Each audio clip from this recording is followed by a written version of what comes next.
रामायण की कहानी। क्या सीता मंदोदरी की बेटी थी? दोस्तों, आज के इस वीडियो में हम यही बात करने वाले हैं और जानने भी वाले हैं कि क्या सीता माता मंदोदरी की बेटी थी। माता सीता के जन्म को लेकर कई कहानियां प्रचलित हैं। कोई कुछ कहानी सुनाता है तो कोई कुछ और। इसलिए साफ साफ कहना मुश्किल है कि सीता माता कौन थी। सीता के जन्म से जुड़ी हम एक ऐसी प्रचलित कहानी सुनाने जा रहे हैं आप सभी को। एक बार लंकापति रावण के तप से खुश होकर भगवान ब्रह्म उसे वरदान मांगने को कहते हैं। रावण उनसे अमर होने का वरदान मांगता है। ब्रह्मा जी उसे अमर होने के अलावा कोई दूसरा वरदान मांगने को कहते हैं। रावण वरदान में मांगता है कि मुझे सुर, असुर, पिशाच, नाग, किन्नर या अप्सरा कोई भी ना मार सके। रावण मनुष्य द्वारा ना मारे जाने के बारे में नहीं बोलता, क्योंकि वह मनुष्य को तिनके के समान समझता था। वरदान पाने के बाद रावण हर तरफ तबाही मचाना शुरू कर देता है। एक दिन की बात है। एक दिन वह दंडकारण्य नामक जगह पहुंचता है, जहां ऋषि मुनियों का निवास था। रावण को ऋषि मुनियों को मारना उचित नहीं लगा, लेकिन वो उन ऋषि मुनियों के रक्त को एक कमंडल में भरकर साथ ले जाता है। वह कमंडल वृत्रमस ऋषि का था, जो पुत्री की लालसा में माता लक्ष्मी से प्रार्थना कर रहे थे कि वह उनके घर पुत्री के रूप में जन्म ले।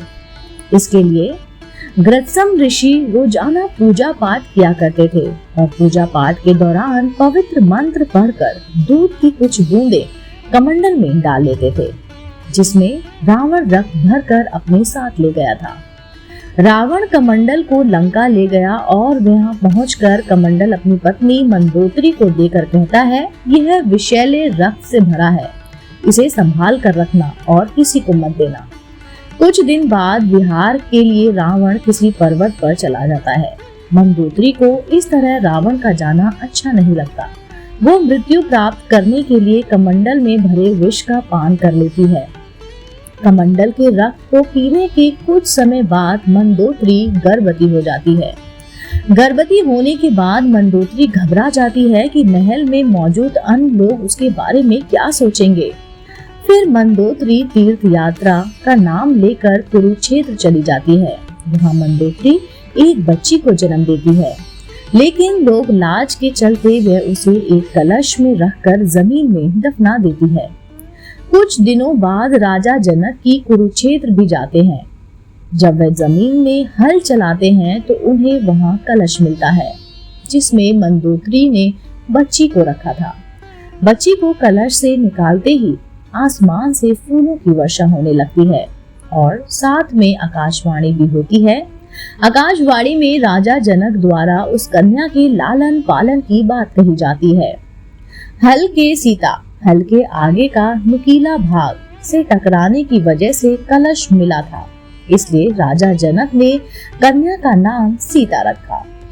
दोस्तों, उम्मीद करती हूँ आप सभी को ये कहानी, जो कि रामायण की कहानी है, कि क्या सीता माता मंदोदरी की बेटी थी। अगर आपको ये कहानी पसंद आई हो तो आप मेरे चैनल आध्यात्मिक कहानियों को तुरंत से लाइक कीजिए, शेयर कीजिए और सब्सक्राइब कीजिए। मैं आपको मिलती हूँ जल्द ही इसी चैनल पर नई रोचक जानकारी और कहानी के साथ। आप देख रहे थे आपका अपना पसंदीदा YouTube चैनल आध्यात्मिक कहानियाँ।